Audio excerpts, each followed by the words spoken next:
अस्सलाम वालेकुम स्टूडेंट्स। तो आज हमारा मल्टीवेरिएबल कैलकुलस का लेक्चर 11 है। आहिस्ता आहिस्ता हम मजबूत होते जा रहे हैं मल्टीवेरिएबल कैलकुलस में। मुझे बहुत उम्मीद है कि आप लोग प्रैक्टिस भी कर रहे हैं जो जो क्वेश्चंस मैं आपको देता हूँ, ठीक है। और कुछ क्वेश्चंस कुछ बच्चों ने मेरे साथ शेयर भी किए, कुछ क्वेश्चन सही होते हैं, कुछ गलत होते हैं, लेकिन कोई बात नहीं, practice makes a man perfect. तो प्रैक्टिस जारी रखें, ठीक है। तो इस कोर्स को अच्छा कोर्स बनाने की पूरी कोशिश है मेरी, ठीक है। तो थोड़ा सा अब लेक्चर को लेंथी करते हैं, क्योंकि ऐसा हिस्सा अब हमारे लेक्चर्स जो है वो कोर्स कंटेंट होता जा रहा है, तो अब थोड़ा थोड़ा तेज़ भी चलेंगे और थोड़ा थोड़ा लेक्चर भी हमारा थोड़ा लेंथी हुआ करेगा। तो एक दो मुश्किल एग्जांपल ट्राई करने की कोशिश करते हैं डबल इंटीग्रल से रिलेटेड, ठीक है। तो इसी में कुछ सरफेस रिलेटेड बातें होंगी, कुछ वॉल्यूम फाइंड करना होगा। तो वही इंटीग्रेशन वही है जो हम करते आ रहे हैं, सिर्फ उसका अंदाज बदल जाएगा, ठीक है। क्वेश्चन का अंदाज बदल जाएगा। फॉर एग्जांपल 4 है जो बुक आपसे मैंने शेयर की है, उसका पेज नंबर 1010 है। ये सारा जो नोट्स मैंने बनाए हैं पेज नंबर 1010 से 1014 तक बनाए हैं, बुक आपके साथ शेयर कर दी गई है, ठीक है। वहीं से ये एग्जाम्पल करने की कोशिश करते हैं, ठीक है। कहता है जी find the volume of the solid. कहता है एक आपके पास सॉलिड मटेरियल है, उसका वॉल्यूम फाइंड करें। याद रखें जो इंटीग्रेशन है ना, वो किसी भी इंटीग्रेशन, जब भी किसी चीज़ की इंटीग्रेशन लेते हो ना, तो असल में आप उस चीज़ का एरिया फाइंड कर रहे होते हो। तो ऑब्वियसली जब आपने किसी चीज़ का वॉल्यूम फाइंड करना है, तो असल में आपने उसका एरिया ही फाइंड करना है। वॉल्यूम ऑब्वियसली एरिया का पता होगा तो वो पूरा वॉल्यूम निकलेगा ना। तो एरिया अंडर द कर्व, ये इंटीग्रेशन होती है। कर्व अंडर द कर्व मतलब कुछ आपको रेंजेस गिवन होती हैं, किसी लाइन की, किसी सरफेस की, किसी सॉलिड की।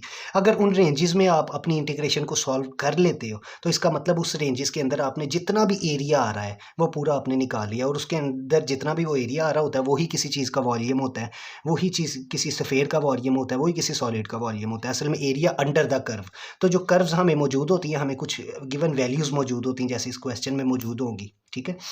कहता है find the volume of the solid, ठीक है। सॉलिड का वॉल्यूम फाइंड करो that is bounded by elliptic paraboloid. अब यहाँ पे डरने की जरूरत नहीं है, एलिप्टिक पैराबोलाइड डरने की जरूरत नहीं है। क्या है, इसकी इक्वेशन गिवन है, ये एलिप्टिक पैराबोलाइड की इक्वेशन गिवन है, x square plus 2y square plus z. तो डरने की जरूरत नहीं है, बस सवाल खतरनाक लग रहा है लेकिन खतरनाक है नहीं। एलिप्टिक पैराबोलाइड है, चलें जिसकी इक्वेशन गिवन है, which is x square plus 2y square plus z is equal to 16। इसके दो प्लेन्स हैं, एक प्लेन है एक्स इज इक्वल टू 2 पे, दूसरा प्लेन है y इज इक्वल टू 2 पे। तो यहाँ से एक बात तो समझ आई है मुझे, बड़ी ज़बरदस्त। क्या बात समझ आई है कि एक वेरिएबल है x, एक वेरिएबल है y और एक वेरिएबल है z। ये बात तो समझ आई है, चलें ठीक हो गया। लेकिन साथ ही उसने कहा जो प्लेन्स है ना, उसमें x की वैल्यू कितनी है 2 है, y की वैल्यू कितनी है 2 है। तो याद रखें कोई भी प्लेन है उसका एक पॉइंट नहीं होता। जैसे आप वॉल्यूम निकालते हैं तो एक पॉइंट से शुरू होते हैं, दूसरे पॉइंट तक जाते हैं। तो मैं कहूँगा ये x इज इक्वल टू 2 है। इसका मतलब ये है कि x की रेंज है, वो रेंज कितनी है, ऑब्वियसली वॉल्यूम नेगेटिव तो होगा नहीं, पॉजिटिव ही होगा। तो ये x is equal to t लिखा है, ये वॉल्यूम एक साइड है उसकी, ये समझिए एक साइड है। तो ये इज x इक्वल टू 2 का मतलब ये होगा 0 से 2 तक, मतलब x की रेंज गिवन है कितनी, 0 से 2 तक। इसी तरह y इज इक्वल टू 2 लिखा है, तो ये असल में y की रेंज गिवन है कितनी, 0 से 2 तक। ऑब्वियसली वॉल्यूम की बात कर रहे हैं, नेगेटिव तो आएगा नहीं, वॉल्यूम हमेशा पॉजिटिव होगा। तो अगर प्लेन गिवन है x is equal to 2, y is equal to 2, इसका मतलब है जो x की इंटीग्रेशन के अंदर रेंज जहाँ जहाँ यूज़ होगी वो 0 से 2 यूज़ होगी, और y की भी कितनी होगी, 0 से 2, ठीक है। एंड द 3 कोऑर्डिनेट प्लेन्स, कितने प्लेन्स है, 3 है। दो आपके पास गिवन है x और y, तीसरा आपके पास गिवन नहीं है। तीसरा कौन सा है, z।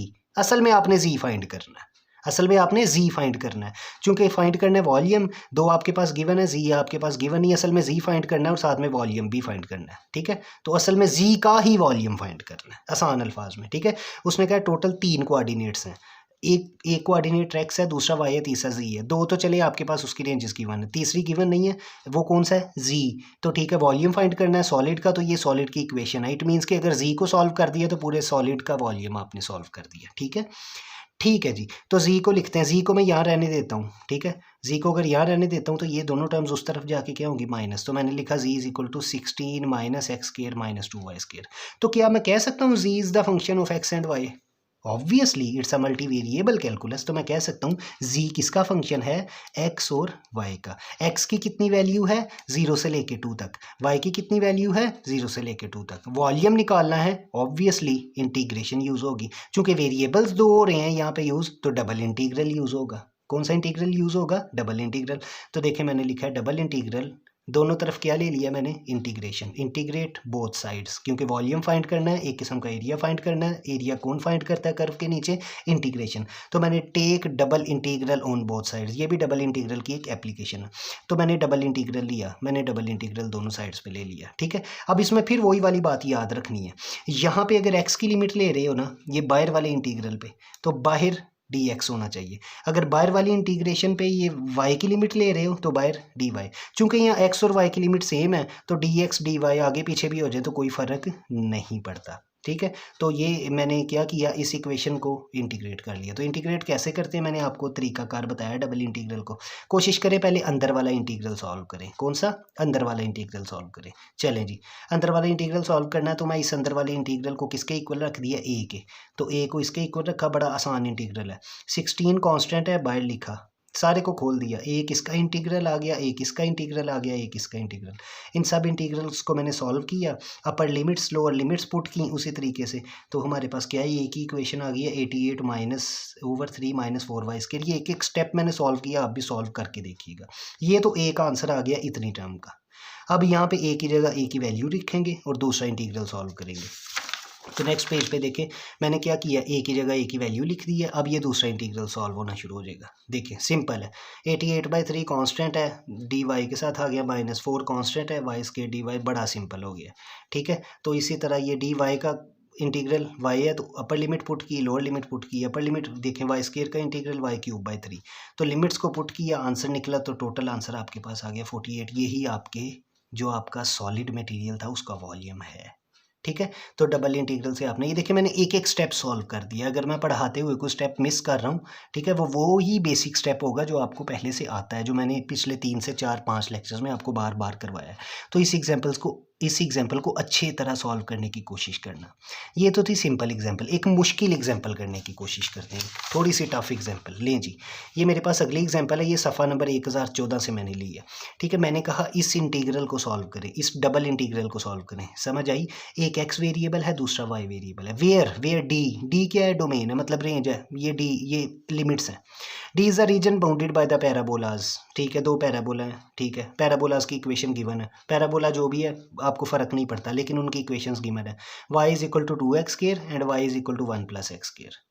लो जी, यहाँ से एक बात तो समझ आई है कि ये भी y की इक्वेशन है, ये भी y की इक्वेशन है, इंटीग्रेशन इसकी सॉल्व करनी है। वेरिएबल कितने हैं, 2, एक x वेरिएबल है, दूसरा y वेरिएबल है। चलें जी, यहाँ से एक बात समझ आती है कि y की लिमिट्स मौजूद हैं। कैसे पता लगा, y की कितनी वैल्यू है गिवन, 2x², y की कितनी वैल्यू है गिवन, 1 + x²। दोनों y की ही वैल्यू है। इसका मतलब है आपका y कहाँ से कहाँ तक जाता है, आपका y 2x² से लेके 1 + x² तक जाता है। इसका ये मतलब है 2 पैराबोलाज बाउंडेड हैं। ये देखें, the reason bounded by the parabolas, bound हुए हैं 2 पैराबोलाज। एक ये इक्वेशन है, एक ये, और दोनों किसकी इक्वेशन है, y की।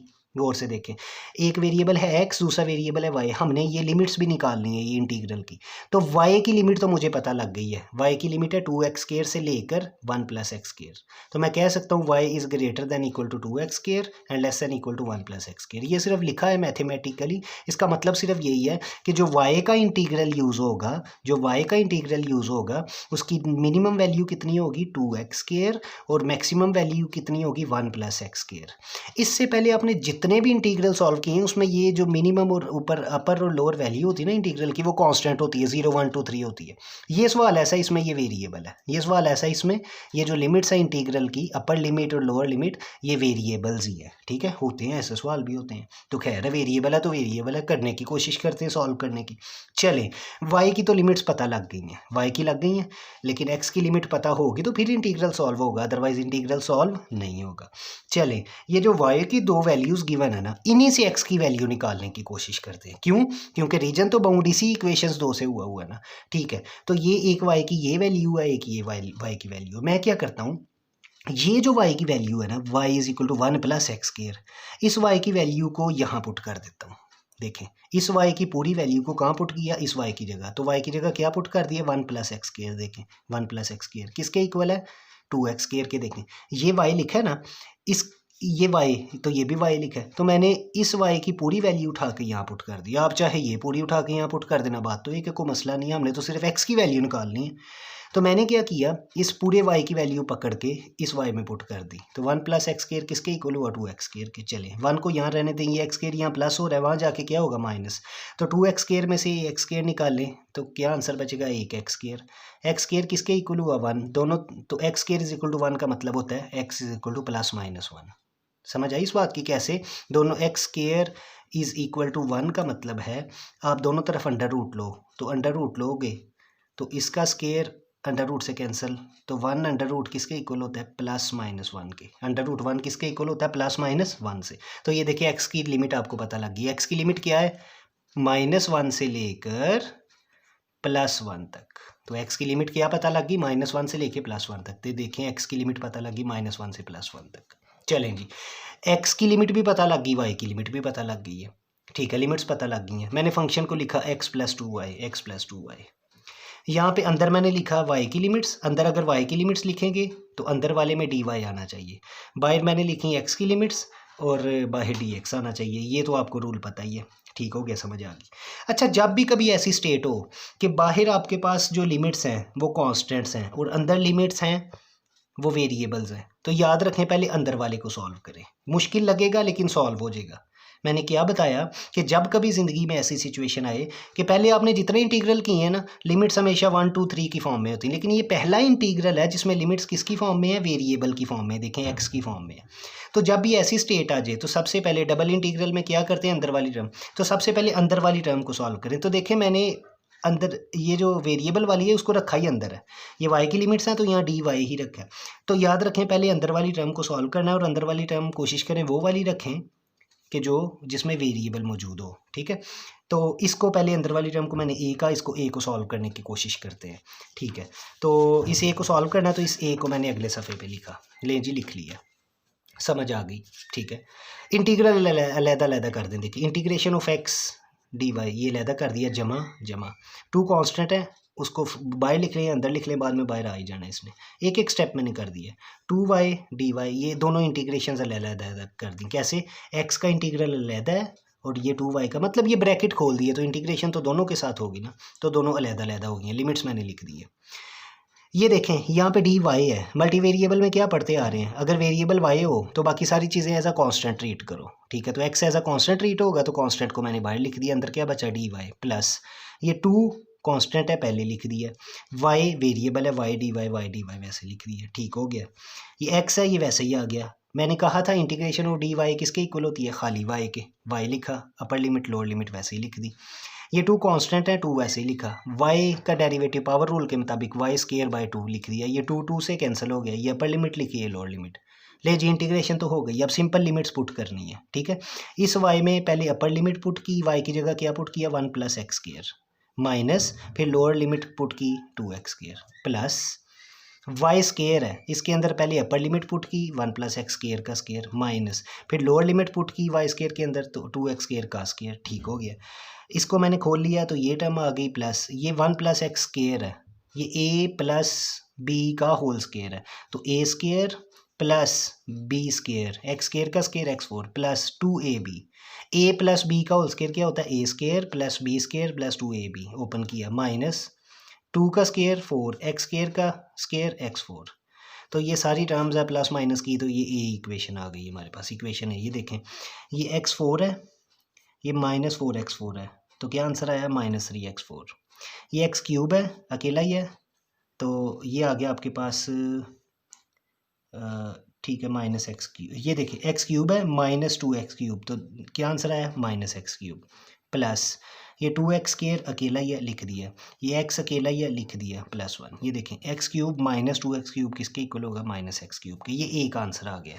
चलिए इस वाली टर्म का मैंने कहा आंसर आ गया। अब इस वाली टर्म a की जगह यहाँ पे वो आंसर पुट कर दें, तो जो a का आंसर आया है उसको मैंने a की जगह पुट कर दिया। ये देखें ये a की जगह पुट कर दिया, तो अब इंटीग्रल -1 से 1 वाला सॉल्व होगा।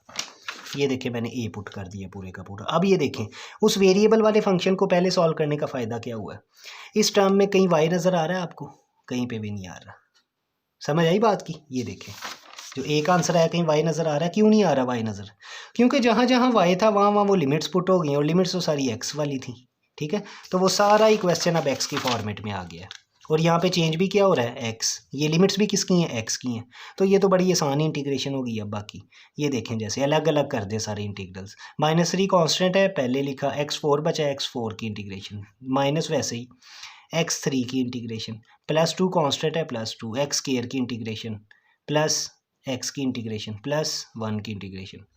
तो -3 वैसे ही x4 की इंटीग्रेशन क्या होती है, x5/5, upper limit lower limit, upper limit lower limit, upper limit, ये सिंपल इंटीग्रेशन मैंने की है। फिर सब में मैंने अपर लिमिट्स पुट की हैं, माइनस लोअर लिमिट सब में मैंने पुट कर दी हैं। तो ओवरऑल मेरे पास पुट करके ये जो प्लस माइनस करने के बाद ये पूरा एक एक स्टेप मैंने खुद सॉल्व किया है।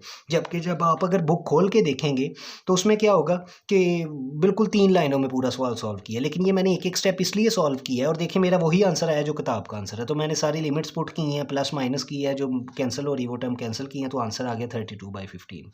तो क्या क्वेश्चन क्या था, क्वेश्चन आपका ये था कि डबल इंटीग्रल को सॉल्व करें। लिमिट्स नहीं थी दी, सवाल के अंदर से ही मैंने लिमिट्स को फाइंड किया। तो एक मुश्किल क्वेश्चन था, मे भी ये पेपर में ना आए लेकिन आ भी सकता है। तो इस क्वेश्चन को जब आप खुद सॉल्व करेंगे ना स्टेप बाय स्टेप, तो ये सॉल्व हो जाएगा। जैसे अगर किताब खोलेंगे तो ये 3 लाइनों में सवाल सॉल्व किया हुआ है, 1014 सफ़े पे देख लेना। लेकिन जब आप स्टेप बाय स्टेप सॉल्व करते हैं तो एग्जैक्ट वही आंसर भी आता है जो किताब का आंसर है। तो ये 2 क्वेश्चन हैं, थोड़े से लंबे क्वेश्चन हैं, खुद से सॉल्व करने की कोशिश करना, आई गारंटीड कि आप सॉल्व कर सकेंगे। तो ये डबल इंटीग्रल का जो हमारा टॉपिक है ना, ये काफ़ी हद तक हमारा अब तक क्लियर हो जाना चाहिए।